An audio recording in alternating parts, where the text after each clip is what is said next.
Hello everyone, ये video WH. Orton के एक फेमस पोएम सी एस्केप, जिसको लुक स्ट्रेंजर भी कहते हैं, उससे रिलेटेड है।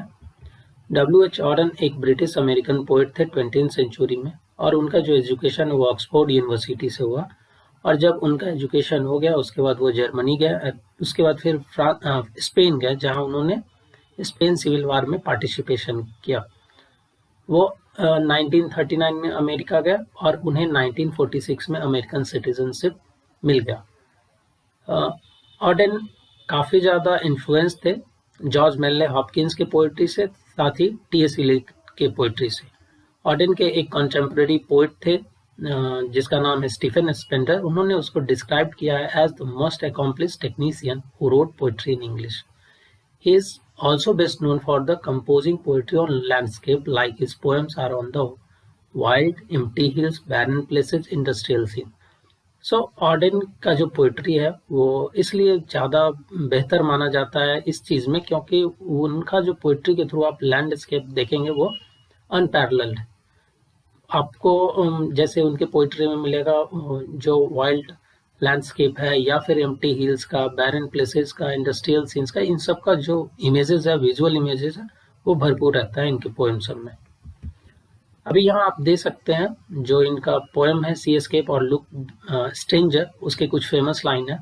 So look stranger on this island now, the leaping light for your delight discovers, stand stable here and silent be. Next, far off like floating the ship, diverse on urgent voluntary errands. So आप ये line बहुत famous है, कई बार examination में पूछा जाता है। साथ ही अगर आप लॉन्ग आंसर लिख रहे हैं तो एज ए कोटेशन आप इसको अपने आंसर में दे सकते हैं। ऑडियंस का ये जो पोएम है सी एस्केप, ये एक फेमस पोएम है जो कि लैंडस्केप को दर्शाता है। And the theme of the poem is nature and its beauty. So इस पोएम में वो नेचर और उसकी ब्यूटी के बारे में डिस्कशन करते हैं। साथ ही साथ ये जो पोएम है इसमें टोटल 3 स्टेंजा और हर एक स्टेंजा 7 लाइन का है, जिसको सेप्टेट कहते हैं। So the poem himself is the speaker of the poem. आप देखेंगे कि इसमें जो स्पीकर है इस पोएम के वो खुद पोएट है। So the first line of the first stanza indicates that the speaker is on an island and there is a stranger on the same island. जब पोएम स्टार्ट होता है तो वो वहाँ एक आइलैंड पे है पोएट, और साथ ही साथ उनके सेम आइलैंड पे एक स्ट्रेंजर भी है। तो स्ट्रेंजर को बताते हैं कि he sees the stranger to see the leaping lights at sunrise which falls on the sea waves and it is reflected by it. सो यहाँ आपको जो विजुअल इमेजेस मिलता है वो सी वेव्स का, साथ ही साथ जो उनको फील होता है लीपिंग लाइट का। जैसे सनराइज के समय जो सन रेज है वो जिस टाइप से जो समुद्र की लहरें उस पर पड़ती है, तो उस टाइप से वो फिर रिफ्लेक्ट करती है और उसका रिफ्लेक्शन बिल्कुल लगता है कि जैसे कोई लाइट लीप कर रहा है। हाँ, leaping light.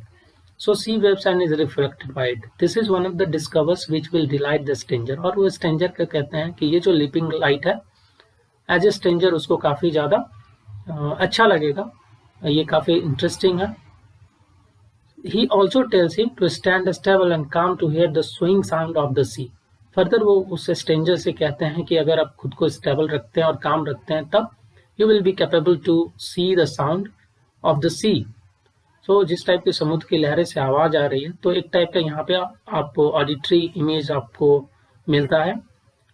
The sound which reaches to the ears may wander like a river. तो जिस टाइप से जो लीपिंग लाइट है वो डिलाइट कर सकता है स्ट्रेंजर को, उसी टाइप से वो बोलते हैं कि जो साउंड निकल के आ रहा है वेव से वो बिल्कुल वंडरफुल है, और बिल्कुल वैसे ही है जैसे रिवर, जितना वंडरफुल रिवर है उसी टाइप का जो साउंड आ रहा है, बिल्कुल उसी जो साउंड है, जो ऑडिटरी इमेज है, बिल्कुल वैसा ही फील होगा अगर स्ट्रेंजर खुद को वहाँ पे स्टेबल रखे और काम रखे, तब वो साउंड को वो फील कर सकता है, वो सुन सकता है।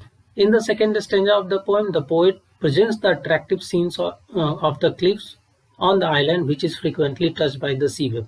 सेकेंड स्टेंजा में आप देखते हैं कि आपको इमेज मिलता है, विजुअल इमेज क्लिफ का मिलता है, और किस टाइप से जो आइलैंड में जो क्लिफ है जिसके चारों ओर से जो सी वेव्स है उससे आके क्लिफ को बार बार टच करते हैं।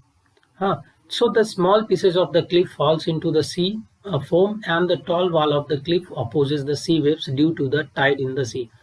और जिस टाइप से जो आइलैंड है उसके उसके जो किनारे हैं उस पे क्लिप्स वगैरह है, उसी में बहुत बड़ा बड़ा क्लिप्स है, चट्टान है, तो उसको सी वेव्स आके टक्कर मारते हैं जब टाइड वगैरह होता है तो, और वो क्लिप बिल्कुल स्टेबल होकर के उस सी वेव का सामना करते हैं.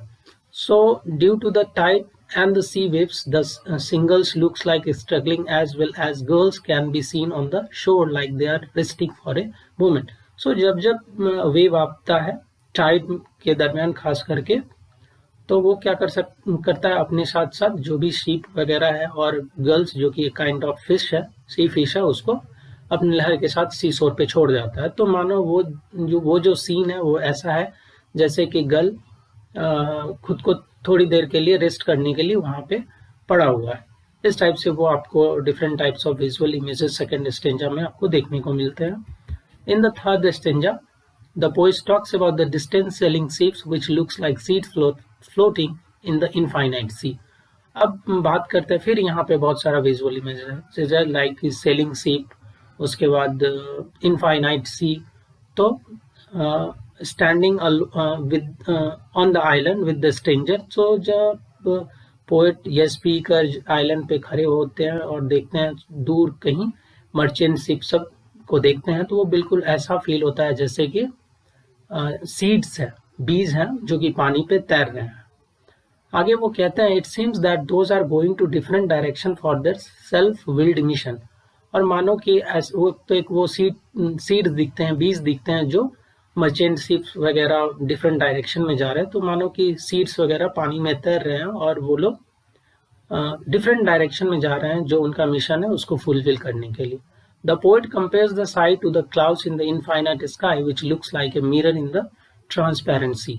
और फिर पोएट कंपेयर करते हैं इस जो शी है उसको मिरर से, क्योंकि सी में वो इतना क्रिस्टल क्लियर है कि जो भी क्लाउड्स ऊपर है वो सारे सी में दिख रहे हैं, पानी के अंदर सब कुछ एकदम क्लियर दिख रहा है. So which look like a mirror in the transparent sea. According to the poet, as the ship sails in the sea for this mission, similarly the clouds in all summer are walking in the sky for its mission. So जैसे वो compare करते हैं जिस type से जो floating seeds है या जो सेलिंग शिप्स है, जिस टाइप से वो जा रहे अपने मिशन के लिए डिफरेंट डायरेक्शन में, वैसे ही पोएट कहते हैं कि वो जो क्लाउड्स है स्काई में वो सारे समर क्या करते हैं, उनका भी अपना एक डिफरेंट मिशन है जिसके लिए वो यहाँ से वहां जा रहे हैं इनफाइनाइट स्काई में. जिस टाइप से इनफाइनाइट सी है उसी टाइप से infinite sky. So this was the video regarding W.H. Auden, Sea Escape. Thank you all of you.